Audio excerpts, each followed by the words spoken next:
ان يكسبوا بيها، وساليو يثبت الكره ويطلبها حسام، انما العمل حسام، وحسام التسديده والهدف الهدف. لا لا لا لا لا لا, لا يا حسام، يا حسام يا حسن، هو ده القناص، هو ده الكبير، هو ده الهداف. والتسديده في اقصى الزاويه، لحظه خروج عبد الواحد، حلوه.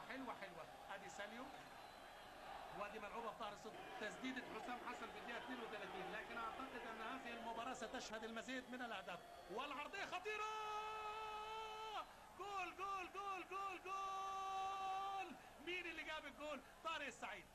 انما كانت اللقطه ادي الاماميه، مفيش نقلتين ثلاثه، استلام على طول عند عبد الحليم، بيلم ويلف ويلعب على طول العرضيه، مستنيها هناك. بقول لحضراتكم قبل الجول في مشكله في العمق الدفاعي للنادي المصري مع الكرات العرضيه، المباراه هتحلو، ولسه كنت بقول بعد